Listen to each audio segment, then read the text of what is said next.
set your coaches and pros, the X's and O's. This is the best what we do, what we know. So let's go.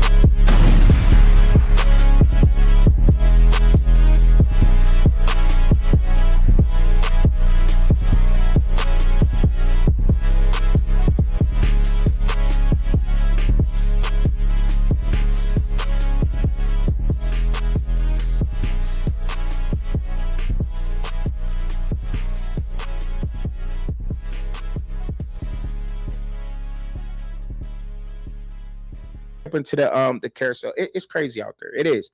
It's very crazy, man. The carousel is wild. There's a lot of coaches moving around, and I'll get into that as I'm talking these teams and as we recap the bowl games, some of these bowl games, and it's some of these bowl games and whatnot. Players, all right. So we'll keep it moving, man. Let me set my water. So y'all see the first game we got there. That's Troy and Jacksonville State. Shout out to both of those teams, man. You know what I'm saying? Good game. Yes. Bowl game and everything. So Troy came in this game, as y'all can see. You know what I'm saying? They lost to Jacksonville State. Head coach at Troy is Gerard Parker. Gerard Parker, y'all. He just a little bit about people right now. He was a wide receiver at Kentucky. That's where he played at, is in Kentucky. Just to give y'all a little bit of background, and also helps me, you know what I'm saying, to remember when you speak it helps, right? So he was at Kentucky as a wide receiver. That's where he played at. Gerard Parker is the head coach at Troy, right? He was the Notre Dame tight ends coach 2022. 2023, he was the tight ends coach at Notre Dame and also the offensive coordinator. So now he's down at Troy. He's been doing a fairly decent job at Troy. I thought that Troy did as best as they could when they going up against a bright mind who was right under Bill or Nick Saban, right? That was on that staff. And Charles Kelly he's the head coach over at Jacksonville State. As y'all know, he's a defensive back coach. That's what he played when he was at Auburn back in the day. And that's what he's good at. So now that's pretty much what he teaches. But now he's the head coach at Jacksonville State, and they're doing a good job over there. He got them looking real good. They finished off their season 9-5 and then win over Troy in the bowl game. And look, that's his first year there, and we got to give it to him, right? Give it to both those guys, first of all. But a little bit in this about this game. Troy has a linebacker by the name of Jordan Stringer. I'll scroll down so y'all can get a good picture of Jordan Stringer, because he absolutely went off, man. Had 16 tackles, man. 16. He's always there around the ball, straight up ball hawk. And the reason why I'm bringing him up, man, is because I'm bringing him. Yeah, that's a bad boy. I'm telling you, bad boy, man. To finish off, man, for the season, Jordan Stringer had 123 total tackles, 45 solos, 78 assist tackles, 2.5 sacks, 4 pass defended. Dude sitting 6'2", 225 from Georgia. I think he's gonna be good for somebody's special teams. You know what I'm saying? Work on some more craft in the NFL, and I think that's a decent pick, man. When you a ball hawk like that. Especially when you're playing the elite in those elite competition games like this, you shows flashes of things, and I think you got something there with that George Stringer, man. So let's keep an eye on him, man. Somebody's roster, man, for sure. I thought that DeAndre Johnson, man, sophomore receiver, dog. Like, look at this cat, man. This dude is a straight up beast, man. He had 101 receiving yards in this particular game, as y'all see right here on the screen. If you don't see, you know what I'm saying, had 101, 6 receptions, 101 in this game right here versus Troy. On the season, he had 30 receptions, 724 yards. He was averaging 24 yards per catch, 6 touchdowns, had a longer 77, deep threat. He's a deep threat at 6'8", y'all, 6'8".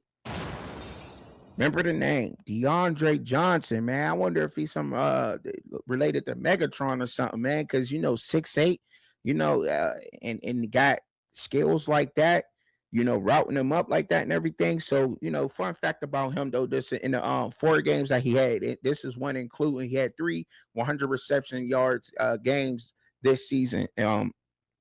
The first one came versus Middle Tennessee State. He had 131, 2 touchdowns in that game. He had 112 versus Kennesaw State and 1 touchdown. Versus Western Kentucky, he had 122 yards and 1 touchdown. And in this Troy game, he didn't score a touchdown, but he still had 101 yards. Dude is a beast. And Troy won, man. They won the IS 4S Salute the Veterans Bowl, man. Shout out to Troy, man. I mean, not Troy, but Jacksonville State, man. They pulled it off. And Jacksonville State, DeAndre Johnson, man, 6'8". Dude's a beast, man. 6'8", 211 from Newburgh, New York, man. Dude's a beast. Yeah, but Jacksonville State, their defense, they shut them out in the second half, completely shut them out. And Troy just couldn't do nothing with him in the second half of this football game, man. I watched some of it, didn't watch the whole complete game, but I had went back and I had to watch some more of the film and on the game or whatever and watch the game. And it was a good football game. It really was. I like the way that they came out and they adjusted to what Troy was doing, and they just shut it down. They did, man. They played a really good football game. And a lot of these games are good football games. So y'all make sure y'all watch all these bowl games, man, because I tell you what, a lot of these, especially in this month, I know this ain't the big bowls, but these players actually play in their bowl games. You know what I'm saying? It means something to these guys and these teams. It's extra film or whatever you have it. They're playing in their bowl games. So I like to see that, man. I can't wait I'm looking forward to seeing more of this DeAndre Johnson, man, for real. 6'8", 211. Man, big guy. That's a big dude, man. Big dude. Big dude. And he moving at that size, scary, tall, and lanky, but, man, he plays strong too, man. You got to see this cat in action. Y'all got to go watch him, man. Go check him out for real, for sure, man. Nice, man. All right. So moving on to the next one. It's the Staff DNA Cure Bowl, man. It was an Old Dominion. I know it's old, but I got a report on it, right? This is last week now. You know what I'm saying? The Staff DNA Cure Bowl. Old Dominion pulled that off, finished their season 10-3. Shout out to them, man. They balled out. Balled out, man. I tell you what, man. This Quinn, that boy is special. You hear me? Quinn Hinkle is a beast. In this game, right? He was 11 for 25, as y'all could see, had 127 passing yards. But he also was the leading rusher, had 24 carries, 2 touchdowns, and 107 yards. He was it. Yeah, University of South Florida didn't have their players. And see, that's why people say, well, certain players don't play in bowl games and this and that. I don't care. Don't matter to me. Like, show up in your bowl game. I'm going to talk about it. Some people say, oh, they ain't worth that. I'm going to talk about it. And I'm looking at players. I love the game of football. I'm going to pay attention what's going on the field. That's what I'm looking at. What is going on this football field? I'm going to look at that, and I'm going to pay attention to that. So the fact that Brown thought he was an offensive coordinator or a coach on the sideline of me is crazy. But whatever, you know what I'm saying? Whatever, don't matter to me. I just think that they played a good game. Now, Old Dominion, their defense led by defensive coordinator Blake Sealer, they shut out USF in the second half. They couldn't do nothing. Now, that's what we're going to talk about. That's what we're going to talk about, period. And now Quinn Hinkle is one of these true freshman quarterbacks that from Pennsylvania. Remember I was talking about Penn State last week? Now, I don't know the developments going on. 6'2", 211, but he got busy in his game. He was the key for Old Dominion in this game. That defense showed up for Old Dominion, got some picks, got some plays, but he showed up. And shout out to Old Dominion pulling this off versus USF, man. We do know that I think Brian Hartline, the offensive coordinator at Ohio State, is going to be the new head coach at USF, which is good because Brian Hartline, now we get to see him in his head coaching position and seeing what's actually going to work out for him, right? and see if it's going to work out at USF. We know that Alex Golesh is moving on to Auburn. I think both USF and Auburn made good choices. Two good coaches. So let's see what happens. You know what I'm saying? Let's see what happens moving forward with these teams, man. I'm excited to see what's going on. We do know that I think Brian Hartline likes to do things off play action, spread them out. He runs multiple things. But he'll get USF. He'll build off those strengths. I'm expecting Brian Hartline to go down there, build off the strengths of that team, and capitalize off of that because I think he's done a great job with a freshman quarterback like Julian Sand and all the guys that he brings in and knowing how to implement them in the offense and get a good offensive line. So I'm excited to see Brian Hartline and what he's going to do at USF. Not that Alex Golesh left him in bad position or not. He didn't. I think he did the best he could. But let's see if Brian Hartline could keep that up because he's leaving them a decent roster. You know what I'm saying, to pick through. He didn't know it's not a Lambo. It's not a Ferrari, but you know what I'm saying? It's running. You know what I'm saying? Chevy Tahoe. You know what I mean? We'll keep it at that. It's definitely running and it's working out there. So let's see if Hartline could keep that up. Shout out to Coach Ricky Rand.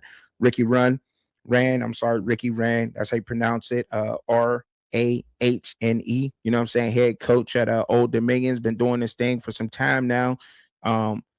For real, man, been doing this thing. So he's done a lot. He's been around quarterbacks and tight ends and offensive coordinators. So cute quarterbacks, that's what he does. And he got Quinn Hickle. He's seen the talent from Downingtown, Pennsylvania, and he got him down there at Old Dominion.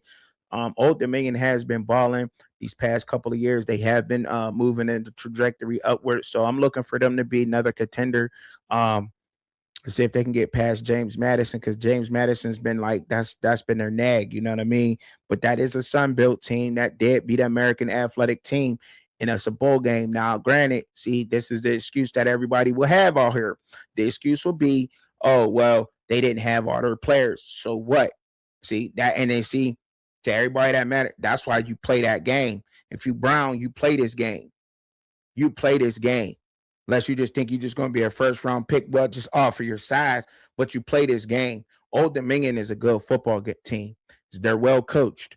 It's a good football team. It would have been good film to have. If the backup quarterback can go 20 for 28 more and a touchdown, 236 yards, Brown, what could you have done in this game? Could you have done more and won the game for USF? But see, it just supports the argument. So I don't want to hear it because they two G5 teams, and like I said, James Madison, they deserve their spot.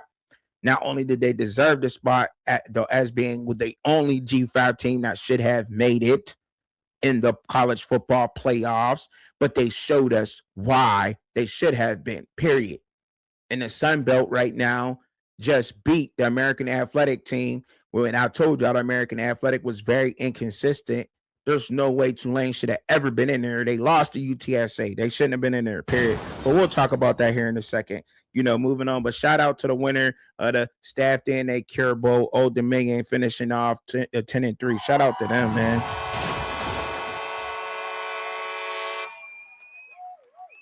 Yeah, the Fighting Blue Hens took on a University of Louisiana Raging Cajuns in the 68 Ventures Bowl. Now, I know a lot of people, like I said, I like football. I love football, so I'm definitely going to talk about it.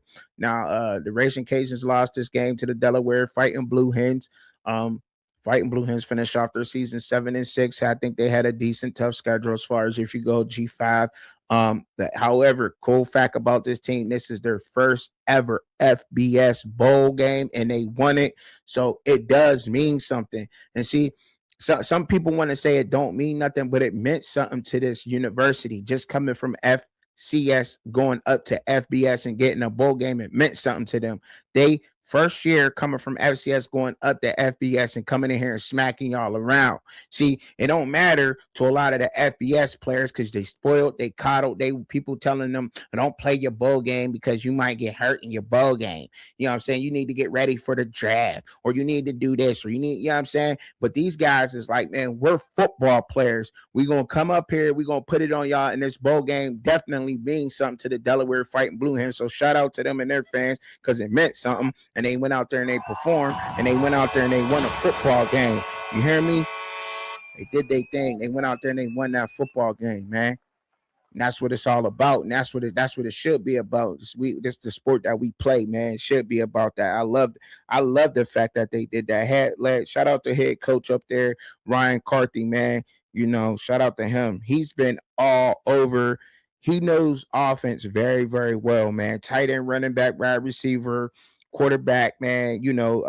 What hasn't he done? And he was at Sam Houston State for a little bit, but he's been with Delaware since 2022, though. He's been with Delaware since 2022, man. And so he's definitely been around. Most definitely been around. You know what I mean? So that's what's up, man. Mike D, the head coach. I can't pronounce his last name. That's why I say Mike D, because I can't pronounce his last name. I could try to get it. Decimu. I guess that's how you pronounce it. I don't know. Michael Decimu. I don't know. You don't know how to pronounce it. So kind of sounds like decimal, but Decimu. I don't know. I don't know how you pronounce it, and I ain't want to mess it up. But he's the head coach over there. Been there for some time now. Been around that state of Louisiana as an offensive coordinator and whatnot, just to give y'all a little bit of history and the background on the guy.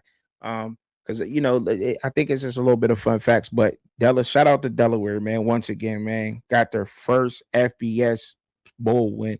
You know what I mean? That's huge, man. That's huge.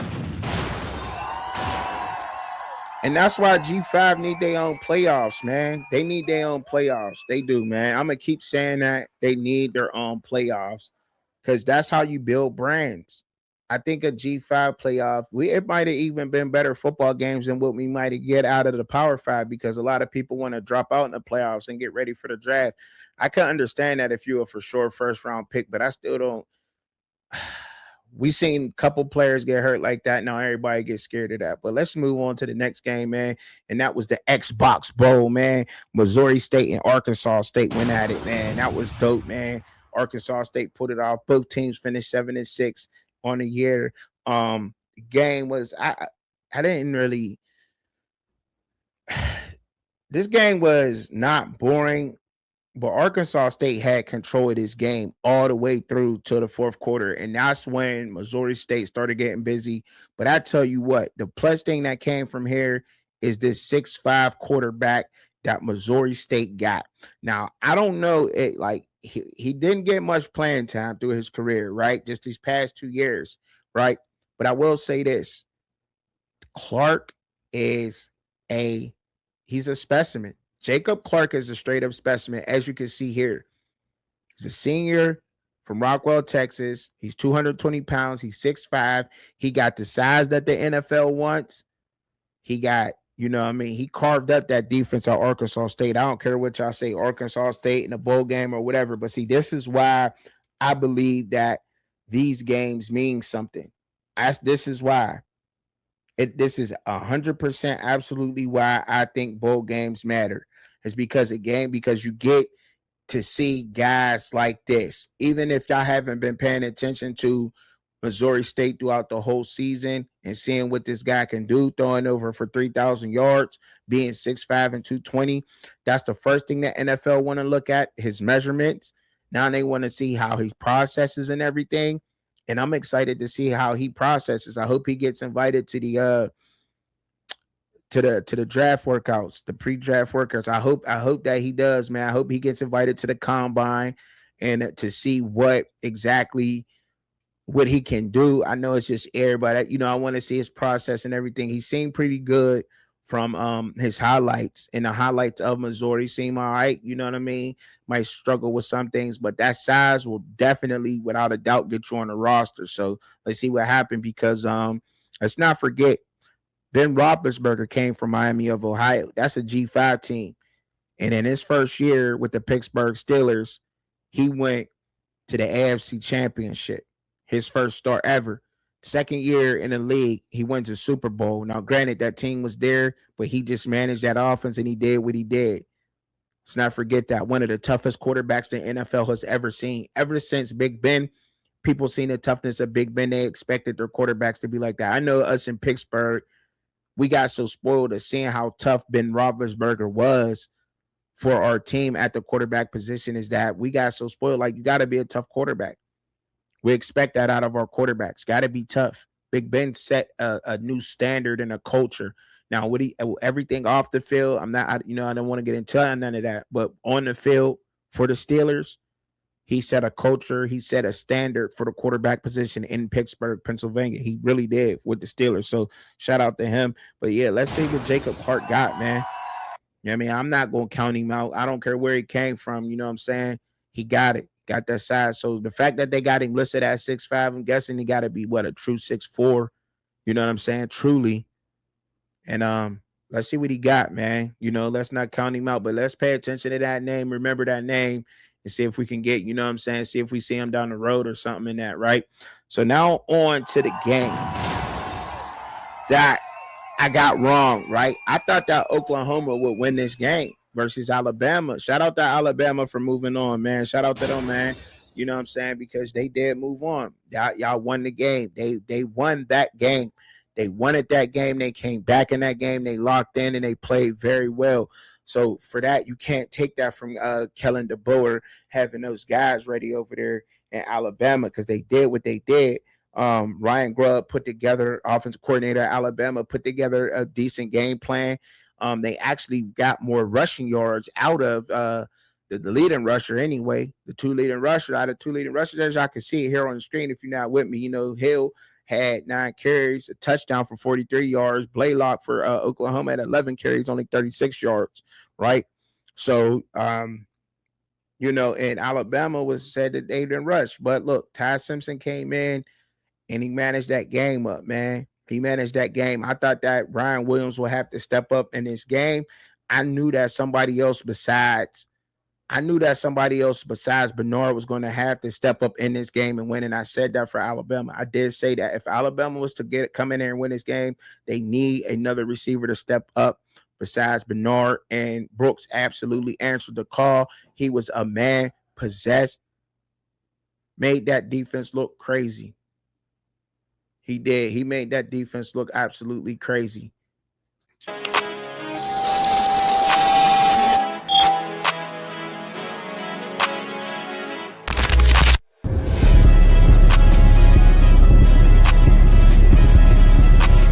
Excuse me, but that's what happened. I didn't mean for that to happen, folks. That's crazy. I don't know why it started all the way over, but that's crazy. I didn't mean for that to happen. Excuse me for that.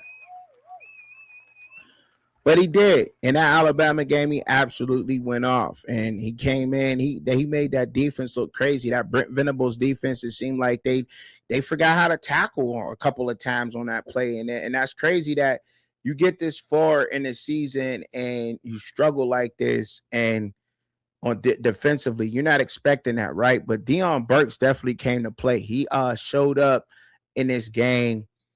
And I thought that he could have been more consistent throughout there. But look, nonetheless, he came to play in this game. And Mayterre played one of his best games. He saved it, and he played one of his best games in this bowl game. And he did. In his first round playoff game, he did. So shout out to him. It was a good game, man. I just, like, they had him. They came out strong, and then, the mistakes started happening. Alabama started picking up momentum, and from there, Alabama just started walking them down, completely shut them out in the third quarter in that game, and you know what I mean? So they did what they did. So let's not forget that we got to give the DC over there at Alabama his credit. I'm saying Coach Kane Womack. We got to give him credit because what he did with that defense and the way that they adjusted to Oklahoma just enough for Mayterre, that one mistake. That's all you need in a game like this, is just that one mistake. And that one mistake can be the difference between winning and losing. It can be just that one little thing, man. I'm not blaming it all on that, but they was able to capitalize. And when you're able to get points off TOs, that matters. That matters, man. That matters. It does. It does. It does. When you get takeaways and you know what I mean, turnover on downs, and it could even be that. When you capitalize off of that, and we seen that in this game, man. But it was a good, I thought it was a good game. One of, you know what I'm saying, definitely was.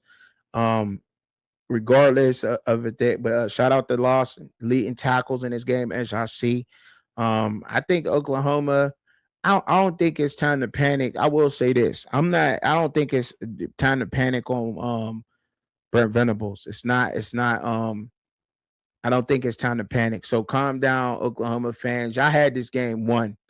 You know what I mean? Y'all did. Y'all did. So I don't know if Coach Brent Venables and what is his name? Jay Valley. Uh Jay Valley. I know he's like an assistant over there on the with defensive coordinators and Oklahoma. I don't know if they wasn't on the same page or whatnot, but it would seem like it just didn't look the same. And it just looked like the fundamentals was a little bit off with Oklahoma in this game. It just mischaracteristic things, like I said, missing tackles, over pursuing the play, just the small fundamental things of football in that game. And it hurt them, and that's what I saw. Now, however, you asked an expert or somebody in the game, they say the run fits wasn't good, or, the blocking schemes or whatever else they'll say. But me just, being a fan of the game and watching this game, that's what I'll say. And that's what I've seen in this game. You can't do that. So you gotta come to play when it's time to show up. But they did. I thought Mayterre played a good game. I think we'll see Mayterre um backing up somebody, because he did step up against this defense, this Alabama defense. He made him look like Swiss cheese in the first. They did. They just, I don't know if they got overly excited and they just said, you know what, we got this in the bag or what, but boy, they came out, mashed the gas on Alabama, man. They really did. And I mean, that gotta be scary for Alabama moving on to the next game. That has to be scary for them, seeing that the way that Oklahoma handled them that way. That has to be some type of scare. It does, honestly. But shout out to them, man, getting a win. Shout out one more time for Alabama, man. Kennesaw State, man, finished off 10-4 in the Myrtle Beach Bowl. They played Western Michigan. Western Michigan absolutely beat TA. They shut them down. But shout out to Coach Jerry Mack, 3-time MEAC champion with the North Carolina Central University. Shout out to Coach Jerry Mack getting there, man. You know what I'm saying? But he did definitely won the Conference USA championship game. He most definitely did. Both conference champions. Western Michigan most definitely was the conference champion. They won too. But shout out to him. Shout out to head coach Lance Taylor over there. Look, in this game, I thought that I'm gonna say this, man. Walt Bell is the offensive coordinator for Western Michigan. Done a great 41 points is crazy, but holding them to 6, the defensive coordinator Chris O'Leary at Western Michigan, phenomenal job. I think so. I mean, look, you look at the yards and you say they gave up the yards, but they couldn't get it, but they couldn't score when it came down to it. They buckled down. And a lot of teams is like that though. You know what I'm saying? Sometimes stats can be misleading, right? You say, how he did a phenomenal job and he gave up this many yards. They didn't score on it. They didn't finish. So that goes to show the character and what he installed in his players. And once again, a lot of these G5 teams, as we want to say, they get guys drafted, right? I know particularly a lot of Western Michigan is most definitely some people, the Steelers, we love getting some guys from Western Michigan. We love Mike Tomlin, loves to see what's going on at Western Michigan. I think him and O'Leary got a relationship or something, or whatever coach, because they like getting guys from Western Michigan. The culture that they have set up there is a great culture. They always come to play every year. I don't think they had a good, very good year last year, if I can't recall, but still, they always got a decent team, and they always are breeding their players and getting their players good. I mean, look, the running back only had 8 carries, had 174 yards and a touchdown. You know what I'm saying? So that's something to look at. Buckley definitely went off in this game. Definitely did his thing. Definitely did his thing, man. And they played a very game. I knew they was gonna blow the doors off of Kennesaw State. Western Michigan's really good. The MAC was really good. They did beat up on each other because there's a couple of good teams in the MAC, for real. There's a couple of good teams in the MAC. So check them out if y'all haven't. Shout out to Western Michigan winning the Myrtle Beach Bowl, man. Shout out to them. the Union Home Mortgage Gasparilla Bowl, man. North Carolina State beating Memphis. Memphis. Shout out to Memphis for playing, for all the players playing and showing up for the game. First of all, respect for that, and y'all fought as best as y'all can fight, but North Carolina State, it just was too much for them in this game, man. Defensively, man. The linebacker coach, aka the defensive coordinator, man, over there is a straight up beast. I love what he got going on over there, man. I do. Coach DJ Elliott, he got the defense over there at North Carolina State. Um, does a great job, man. I think so, especially with those linebackers. There's been some good linebackers that come from there. Of course, Peyton Wilson coming from there. We grabbed him up. But I think they did good in this game. They really did. I think they did good stuff. Obviously, they did do good stopping the run, not only statistically, but even when you watch that game, being able to get pressure the quarterback, Brandon Lewis. I knew if they were going to do that to him, and they got him flustered, and he just couldn't really get nothing off. And CJ Bailey just managed the game, didn't go trying to be the leading rusher in his game with his dual threat ability. He just managed this game, and he put up 221 yards. As you can see, it was 14 for 25, 2 touchdowns, 221 yards in the game. Brandon Lewis from Memphis, he was 14 for 25. He had a touchdown, and he had a pick. The game was just total dominated by them. It really was. But if I'm not mistaken, both teams did well, because I thought the starter 1 points came in the first half. If I'm not, when I watched it, like, they did good. Memphis, definitely the defensive coordinator, they adjusted well and what they did. And shout out to him, Mark Matoli. Definitely stepped up and got that defense on point in the second half, because no team did anything. It was just there. So, they adjusted well. That offense just could not get going. They just had no answer. Their offense, neither one of them done in the second half, like I said. So let's just give a shout out to that. But shout out to North Carolina State winning the Gasparilla Bowl. Big win for y'all, man. Hang that up on the mantelpiece. Now we get into this one. James Madison. That's right. First round playoff. You know what I'm saying? James Madison, the only G5 team I honestly really truly believe that should have been in the college football playoffs, saying that they handle business. And I told you exactly when I broke this game down last week. If you don't believe me, you can always go back on the YouTube channel and you can go watch it yourself, because I said exact words. Oregon, the way that they run, the way that they fit and they run, and the way that they got uncharacteristic fundamentals, the offense definitely overcompensated for what the defense was doing, right? James Madison was able to put up 34 points on them. They definitely covered that 20-point spread that they had on them.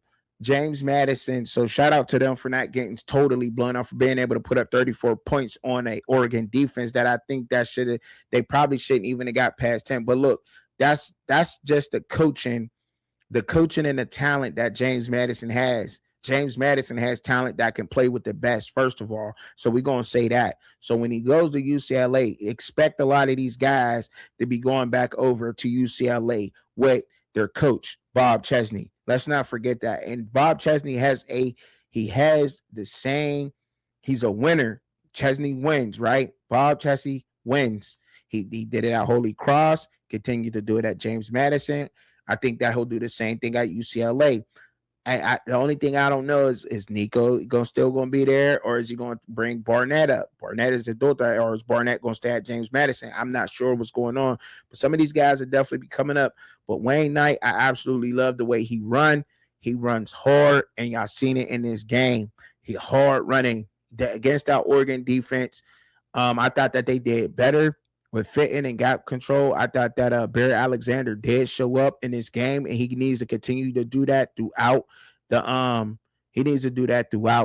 rest of this playoffs if Oregon is going to win, because they can. But as you can see, the linebackers were able to fit. They're on the leaderboard for sacks and for tackles in this game, and that's how it should be. Your linebacker should be leading tackle, not your safeties. If your safeties the leading tackler, something's wrong. But I think that they did the best. I think they did a decent job. They did with fit in this game, but they got to shore up that tackling. I don't care if you got a whole one leg. If you got to rip somebody's undershirt. You got to hold their belt, whatever it is. You don't let go. Just get it and do what you do. But man, I told you, and I keep telling y'all, Dante Moore is a absolute stud at the quarterback position. But shout out to Barnett because he is too. But Dante Moore, man, I'm telling you, I am telling y'all, he's a straight up beast. I don't know what else does they actually have to do. I credit Will Stein for what Dante Moore is doing. I really credit Will Stein for that because um we sometimes get caught up into, you know what I'm saying, the head coaches.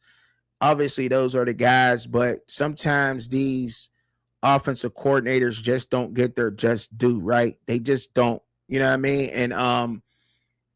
And that's what's going on here. And I'll talk about that more here because I got some more to talk about, especially with the next game that we're gonna break down. But Will Stein moving on to Kentucky. I'm expecting to see the same thing there. Some decent quarterback play in his first year, I guess, until he get his guy there. But I'm definitely wanting to see that offense at Kentucky play ball. Kentucky's defense has always been there, so I definitely think that this is a good move because they always seem to be getting some defensive guys that they can play. Now I know they be getting blown out, but the defense, always being on the field, the offense not being able to move the ball, give the defense the rest and play complementary ball throughout the game as a team. I think that sometimes hurt Kentucky. So getting Will Stein, offensive coordinator, and that specializes with the quarterbacks, I think it's a good move for Kentucky. So we'll see what happens with Kentucky, but definitely Dante Moore playing for Oregon and being a beast, man. Straight up like that, man. He's like that. He really is. Dante Moore is like that. Can't wait to see what he does in the NFL team, man. I really cannot wait to see what he does. For real, man. He's going to be a straight stud. He is at the next level. Trust me, he is. Because Will Stein got him ready. Shout out to the defensive coordinator too, going to Cal. Defensively, right? Cal's offense been able to move the ball, so I think that's a good move for Cal. Getting Tosh Lupo, going over the defensive coordinator from Oregon, he will be going over to Cal. I think that's a good move for Cal. You know what I'm saying? But hopefully they finishing off strong here. I think Oregon definitely does has a squad to go all the way. They do. Let's not sleep on them. But shout out to James Madison for making this a competitive game. Well, not competitive game, excuse me for saying that, but for scoring 34 points on that Oregon defense, it's not easy. It's not easy. Not easy. I think that's the most they've been scored on. So shout out to them. Shout out to them, man, for real. Dean Kennedy. Shout out to Dean Kennedy, offensive coordinator over there, man. But putting it together. Let's not forget it, all right? Colin Hitchler been doing a good job too. That's the defensive coordinator at James Madison University for people who didn't know. All right. Keep it moving. Next game, Ole Miss and Tulane. I told you it was going to be a blowout. It's. I will say this though. Jake's Ratzlaff had a really he had a good game. He did. He had a good game statistically. It looked all right. On the field, it just didn't look as good as much pressure as they was able to keep them flustered like that. But I still been able to do what he kind of did. But shout out to the defense, man. You know what I mean? Pete Golden got them right where they need to be. And see, the thing is like that defense, like Pete Golden specializes in that in defense. He played defense. So that's where he needs to be at. But see, everybody keeps saying Lane Kiffin. You hear Lane Kiffin with the offense and when he draws up Lane Kiffin. I'm not dissing on Lane Kiffin, right? The guy is Charlie Weiss Jr. Let's get that straight. Like he took Charlie Weiss. I believe he took Charlie Weiss Jr. over to LSU. There's a reason why he took him over there. Now, I'm not saying that Dan Lannon does it all by himself, but sometimes these coaches go under the radar. They go under the radar. Charlie Weiss Jr. is absolutely a big reason why Lane Kiffin's offense looked the way it does. The two peas in a pot, however that works. I'm not saying that Lane Kiffin's not a good coach, that he can't draw up good plays, but let's just keep it 100. These past couple years, the way that this offense has been looking, there's a lot of credit that has to go to Charlie Weiss Jr. and what he has been doing with the quarterbacks at Ole Miss. It just is. Period. Having Trinidad Chambliss ready and the way that he's been playing this year, coming like where did this kid come from?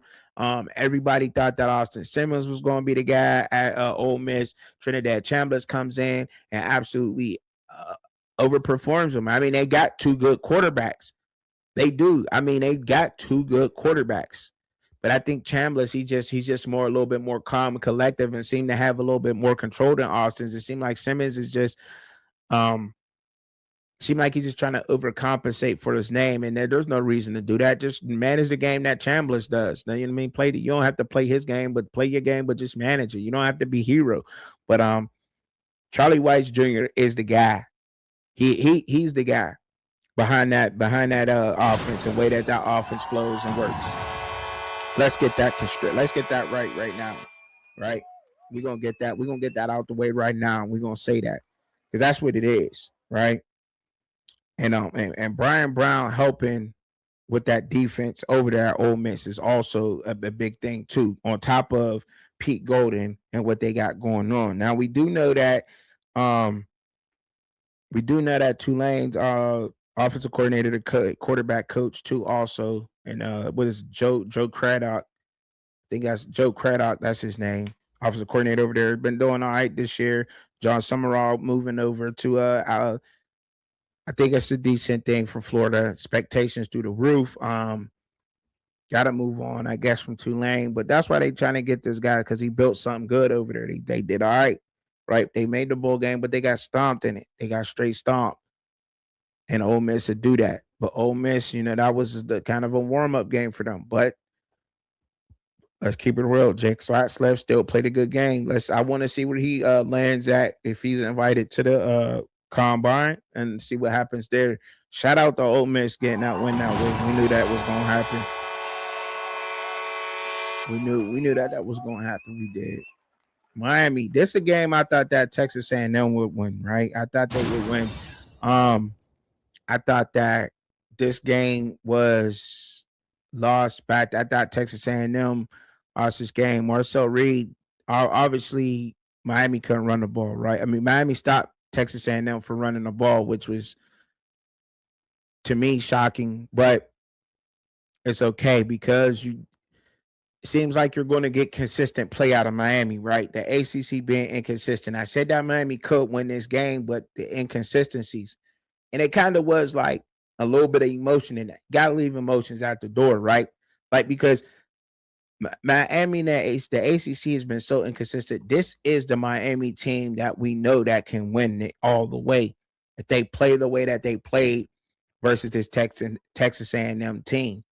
If Miami could continue to play ball the way that they played ball, they can win it all. They really can. They ran the ball really well against this Texas A&M defense, and I'm thinking, well, okay, that probably was their weak point, but to have 172 yards by Mark Fletcher was like, okay, that might have been a little bit over the top. They kind of bullied him up into that. Carson Beck didn't have to do anything in this game at all. Not much, but just don't turn the ball over. Manage the game. And that's exactly what happened. They leaned on this defense. They both teams did. Very good defensive battle. So, I really, really, honestly, I really, truly want to give credit to Greg Heatherman, man, the defensive coordinator at Miami, man. Great game plan. Great game plan. Because, I mean, look, Marcel Reed he looked like an inexperienced college quarterback. And which he doesn't have all the experience in these big games or whatever. Just don't. First year, I thought he had a good first year, but they bottled up Concepcion for the most part, right? They kept him at bay. Texas A&M has a lot of weapons, the same way I think Miami does too. I think Miami has a lot of weapons, and I think that they're pretty good. But Ruben Bain showed why he's a leader. He stepped up. He stepped up in this game. I wish the linebackers would have played a little bit better for mine. But look, nonetheless, man, they came to play. Miami put it together, and they came out there, and Coach Heatherman, the defensive coordinator, got his guys on one, and they played ball the whole entire game. And Bing led that defense. He stepped up and was a leader. And when they do that, it was clicking on all right cylinders. Miami did everything the way that they were supposed to in this game. I know Miami fans are so happy to see their team play like this because they did everything that they was supposed to do in this game. You know what I mean? When punt the ball, don't try to be hero, go for it or whatever. You know what I'm saying? I know there was a couple of scares in this game for y'all, but still, that defense just came to play.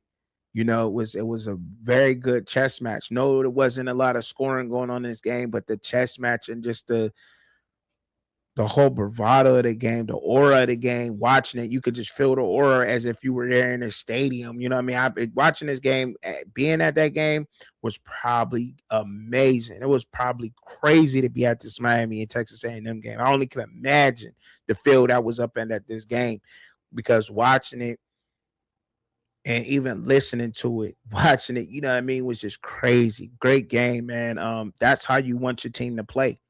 You know what I mean? Carson Beck understanding that the moment was not about him, that he didn't have to overcompensate for anything in this game, that I just got to make sure that I don't put my team in a bad situation. We will win this game. And that's what he did. And that's what he did. So what? So what? He only completed 14 passes for 100 yards. So what? That does not matter. Nobody on that Miami team care. No Miami fan cares about that. All they care about is getting that dub and beating a very good team like Texas A&M, moving on to the second round in the playoffs. Shout out to Miami, man. That's all they care about, and that's all they should care about, man. They ain't got nothing else to worry about. Great game, man. I think that was my favorite game of the weekend. But now we got some matchups coming up now, and that's about to be crazy, y'all. These matchups are about to be lit. The next matchups that we got coming up is going to be lit because my board is absolutely it's not all messed up, but you know what I mean. I thought A&M would advance, but that didn't happen. So I'm about to put my thing on live so we can see the board. So we can also see the board. Let me get that extra camera up here for y'all so y'all can see the board. Let's get it so we can get this board moving around. There it is. There it is. Put it on the stage. Let's go. Oh, no. That's the wrong one. My fault, y'all. That's the wrong one. It's the wrong one. That's it right there, right? No, that's not it neither. What's going on, man? Why they got it looking like that? I don't want it to look like that, dog. It ain't supposed to be. Maybe if I get it looking like that. All right, that's better. We can rock with that, right? So yeah, now we can see me, you can see everything that's going on, and you can also see the board. So that's good. So now we got the board and everything on here, right? So now the board says that this is what we got going on, right? So now I have to take all that. So JMU they lost Oregon advances, right? Oregon advances to play, I believe it was Texas A&M. They playing Texas A&M. That's the number 4 seed. The number 1 seed is Indiana. So they will be playing Alabama. Alabama will be playing Indiana, right? And then we got Ole Miss playing the number 3 seed, which is Georgia. Ole Miss and Georgia will be playing, right? And then we got Miami and Ohio State going at it. Miami and Ohio State. That's how the second round looks. I'm 2 for 2. With the tournament, with the tournament. Let's see if I can get the next games right. Let's see if I can get this next round right. Right? Who advances? What teams is playing next? Let's see if I can get this right. All right. Let's see. So if I had to pick, right? So I'm picking now. Texas, now seeing how Oregon just played James Madison leaves the doubt that Texas Tech can probably get this done, man. It leaves a little, I'm not gonna lie, it leaves a little bit of doubt in saying that Texas Tech, because Texas Tech got a defense that's gonna show up for Oregon, right? But I still believe in what Oregon's doing. I do. I believe in what Oregon is doing. Texas Tech, phenomenal ride, getting where y'all got. Um, but they absolutely can play. It's gonna come down. Jacob Rodriguez is a monster on that football field. Jacob Rodriguez is gonna show up in this game. He's gonna make plays. But Dante Moore cannot turn the ball over in this game, none whatsoever against Texas Tech. He cannot afford to turn the ball over against Texas Tech. That cannot happen this game. So with that being said, I think that I know y'all can almost imagine where I'm about to go with this. I mean, it's not rocket science or anything. Like, I know exactly where I'm about to go with this. Let me get this all pulled up correctly so I can be able to manage this, right? So y'all can see it, so we can see it. The board, because I mean, y'all already know, right, where I'm going with this, correct?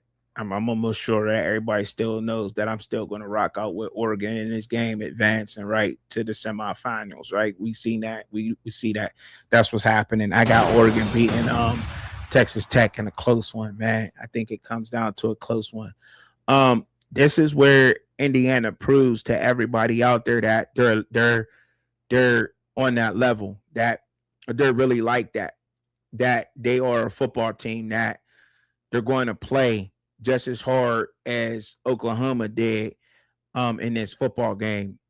And they're going to keep a lot. I don't think a lot of that passing that Alabama does is going to work on Indiana, right? I don't think that works on Indiana. And if you let Indiana go up 17 nothing on you, you're not coming back like how you did on Oklahoma. I'm sorry that even happened to Oklahoma. That I even have to say it that way, because I ain't dissing Oklahoma. I'm just saying Indiana's just that good. And I think it's time for them to prove that to the whole college football world. So yes, I'm going with Indiana over Alabama. Yes, I am. And I'm definitely, yes, I am.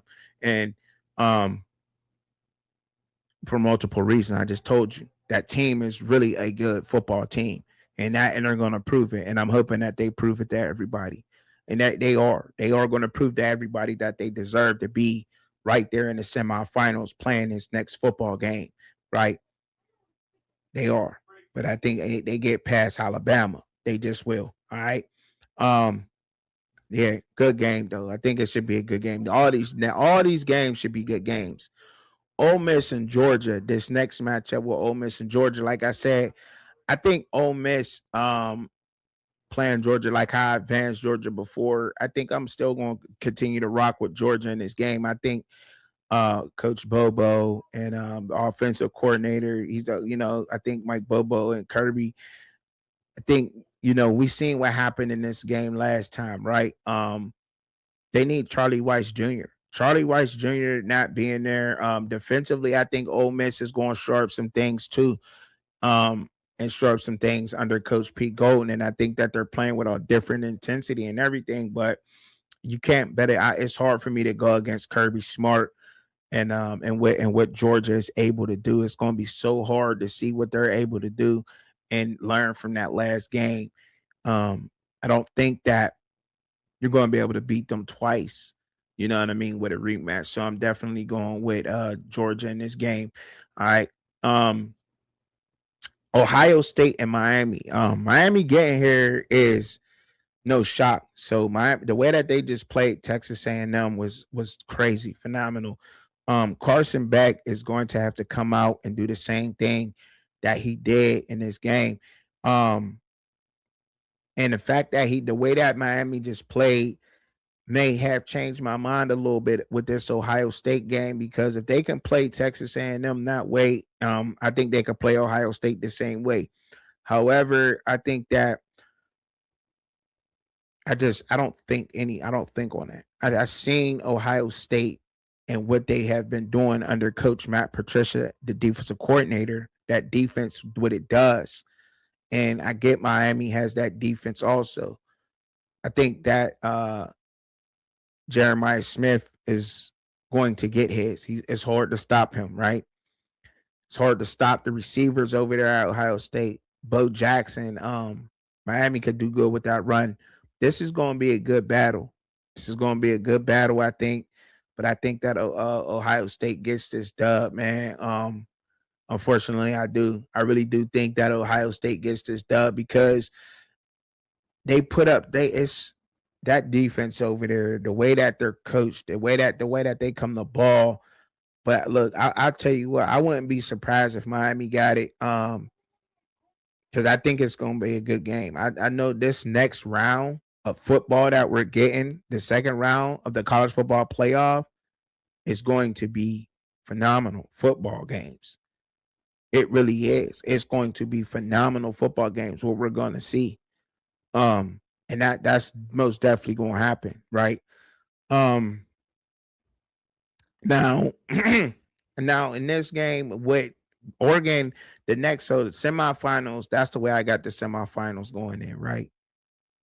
Now, going to the national championship, I had last week, I think I had Indiana and Georgia going in, and I think I had Georgia winning it, right?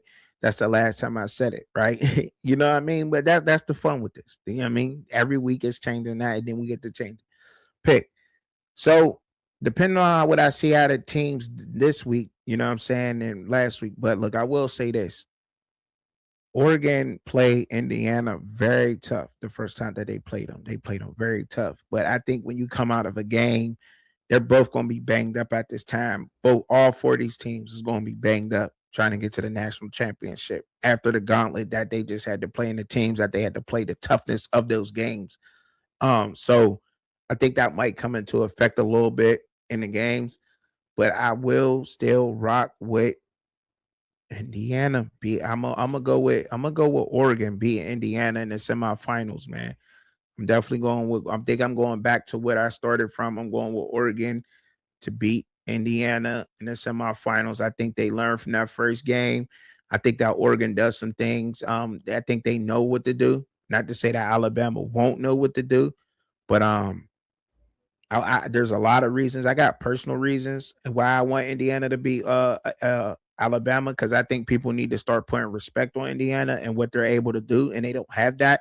And I don't think they're gonna have that until they beat a top SEC team such as Alabama in the college football playoffs. That's what it's going to take for a lot of people to understand that Indiana is a good football team. But I don't think that they're going to beat Oregon. I think the Big Ten got it this year, and I don't think that Georgia's going to beat Ohio State. I think that we get a glimpse of last year's rematch in the national championship, Oregon and Ohio State playing each other. I think they go at it head to head, blow for blow. But then I got Ohio State coming out as the national championship winners and winning the national championship. 2026 national championship winner will be Ohio State Buckeyes. It's the way I got it right now, man. Yep. That's what I got this week. That's what I got for y'all on this one, man. You can't be wrong.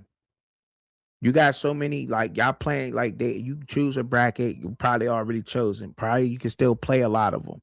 But I can play with mine. I can go back and forth and I can fix it. I could do that. But this is what I got. And shout out to all the teams that made it to the college football playoff. I think that the committee got it wrong this year. They need to really look into getting G5 their own. But Ohio State, I think, wins, man. Coach Ryan Day, phenomenal job. What he's able to do, man, and what he done over there.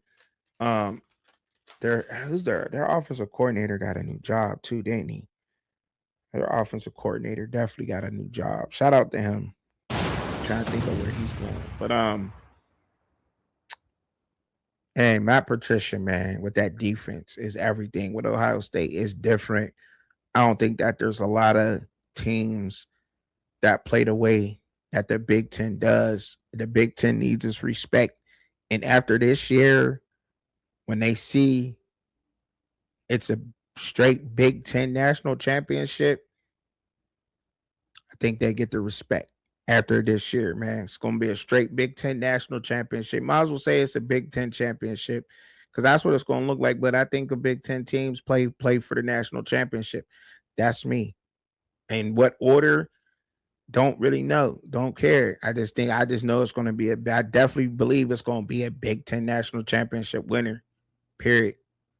What order? Don't really know, but I get to play with it a little bit, live and have fun with it. But that's my bracket for this week, y'all, and how I feel about it. Y'all let me know down in the comments what you like. Maybe I'll give a quick mock little thing of yours. If you get down in the comments and you let me know what you got, you know what I'm saying, I'll mock yours on cam. You know what I'm saying? I'll do it live for you. I'll do a video for you, and I'll get down in the comments. Let me know what's up. All right. Appreciate y'all, man. Y'all know how I always give it up. I always tell y'all, man, pray for yourself, pray for each other, pray for me. I'm always praying for y'all, especially the ones I see down in the comments. I'm always sending prayers out to y'all, even if it's the first time I see you, even if you come in at one of my takes or you don't agree with me, don't matter. I'm always doing it. So let's keep that up, y'all.